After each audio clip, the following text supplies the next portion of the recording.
Hey up, welcome back to the Man Cave Workshop, and thank you very much for joining me again. Okay, so we're going to continue working on this Roberts RT7 board, and for now what we'll do, we'll replace all these Plessey capacitors.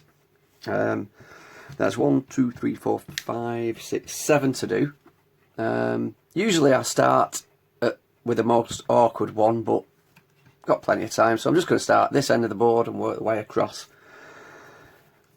So this is how I do it. What we're going to do, we're going to pull these, we're going to test them to see how far out of spec they really are, and then we're going to chop the bottom and put the new modern capacitor, pull all the innards out of this and put the new capacitor, the modern one, inside, just to keep the look of the radio. So let's have a look. If we're starting at that side, let's have a look at the diagram. This one says C32. So let's have a look at the list. I'm zooming this in so it makes it easier for you to see. C32 100 UF. So let's have a look if we've got one in stock. 100 UF. Is that one? I'll do. And let's see if it will actually fit in this shell. Oh, I think that will, no problem at all. So I've got the soldering iron warmed up, a couple of tools on the side. Well, I've got a solder sucker and just a piece of solder in case they decide it's a bit awkward. So the way I'm going to do it is just put my finger on it and then touch the other side of the board so I know where it is, and it looks like it's, you can see, it's them two legs there that we need to remove. The other thing is these boards aren't marked, so what I'm going to do is, and I forgot to get this, I'm just going to get a little scrap of paper. Okay, so I've just got a little scrap of paper there, and I'm going to write on it C32, so we know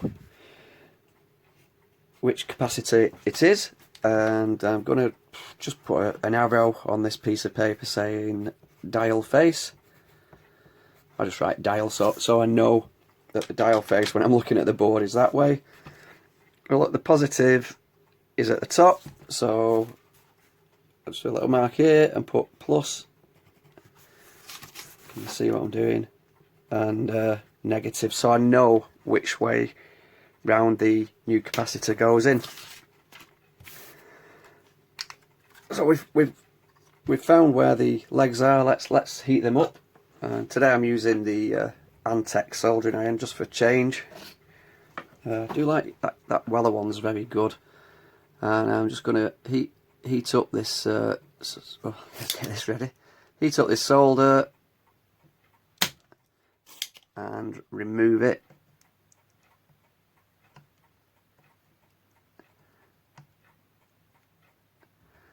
Bit of patience waiting for this to heat up. Right, this piece isn't heating up as well as that one, so I'm going to add some solder, and I think that just helps with the heat transfer.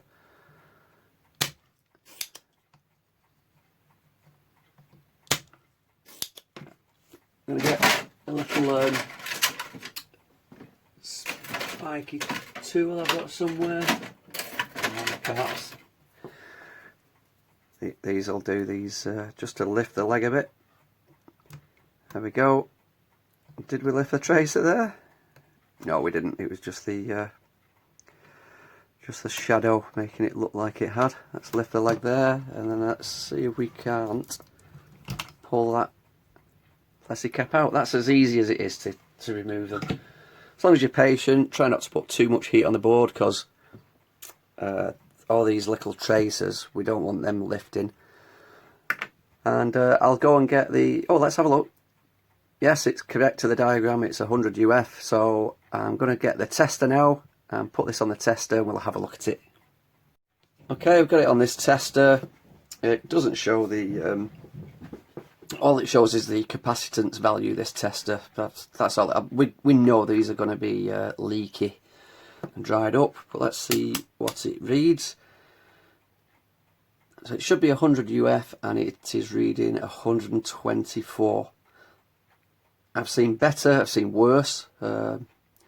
Guaranteed to be unreliable this, and it's over 20% out, so it's well worth changing.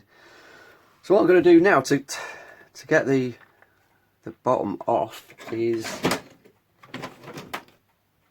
just literally get a junior hacksaw and just cut the bottom off.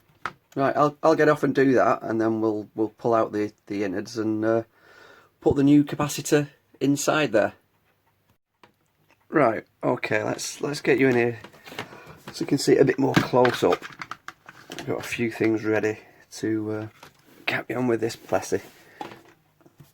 Let's get on a hard surface. So all I've done is gone round the edge with a hacksaw and try to keep it as level as I can, so when it seats back on the board, it's not at a funny angle. I'm going to attempt to cut the rest off. It's quite brutal doing this, but it's well worth it, I think. Let me get some pliers. See if we can't just pull the bottom off. There we go. That's that bit off. As you can see, I've not gone quite deep enough to get the innards out. Now this is what's inside them. Let's see if we can. So you just start really just digging it out to get the old. It's like a paper winding inside them. Like I say, I don't think I've gone quite far enough in with the hacksaw. I was trying to keep it as low as possible. So you see what I'm doing now? I'm just cutting that sort of lip off as neat as we can. There, that's better. Right, so let's try and dig this stuff out. I'll just get a small screwdriver. Sometimes you can get these out just in one whole piece, but because I'm filming this one, it looks like it's going to be stubborn. I might not have made enough gap to get it out. I'm just showing this as it is, because you know, if you do it yourself, this is what it's like. Right, I've got to be careful now because I don't want to damage this shell. I am putting quite a bit of pressure on it. And there we go. I see, I had to be quite brutal there to get it off. You do risk damaging the shell as well, but there we go. That's out. Makes a bit of a mess as well. So let's see, this is the new one. Let's just check it is 100 UF. And it is, yeah. So the positive leg on these is always longer. So where the positive leg on this was, I want to put it sort of the same, in the same orientation. Is that the right word? And what I do is just with the hot glue gun, just fill up, get quite a bit in there, and then quickly, because it goes off quite quick, that hot glue, push that in. There we go. See it all squirming out, and it's gone all over my hands. Just let that set now, and then I'll just tidy up the edge. When it's dried off, what we'll do, we'll just tidy up all this this hot glue, so it looks nice and neat, and then that will go back in the set and look original. Okay, so there we go. I've cleaned it up, that hot glue. I've bent the legs so they fit back on the board okay. Before I put it back in, and this is something I always like to do, usually I use isopropanol, but I haven't got it to hand. It's just where that capacitor was sat. While the space is there, just give it a clean. So that's just electrical cleaner.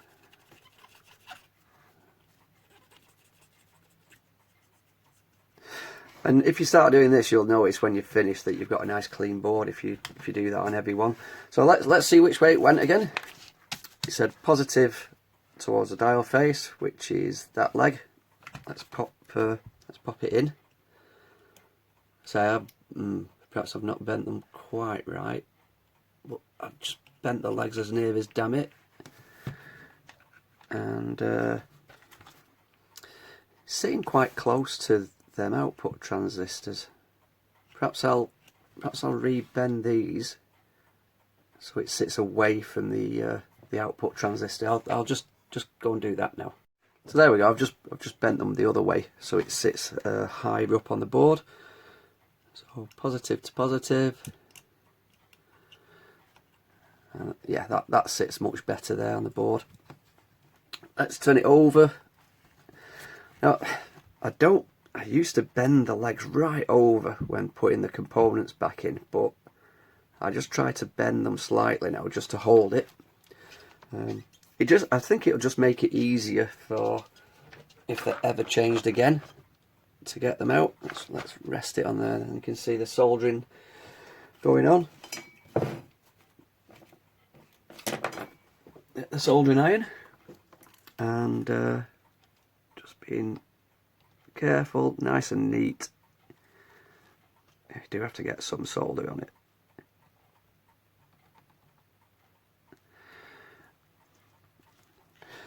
Like I said, I try to spend as little time heat-wise on the board as I can. You do have to get some heat in, obviously, to make it a nice solder joint. I think that's okay. Just let that cool off. What can I say about soldering? You probably know how to solder really well. But I'll try not to waggle it or anything to crack the solder before it cures. And then let's cut these excess bits off the legs. There we go. Let's make sure we haven't created any shorts around this, and we haven't. It all looks okay. Let's just give it a wipe over as well. Always good practice. Get everything clean. Look at the other side. So there we go. That's one Plessey done. I'm glad I did this one on the end because it's easier to see. So what I'll do now, I'll just carry on do the same process with these other ones, and the next time you see it in the next video, it will be all recapped. So thank you for joining. Be good to each other, and I will catch you in the next video.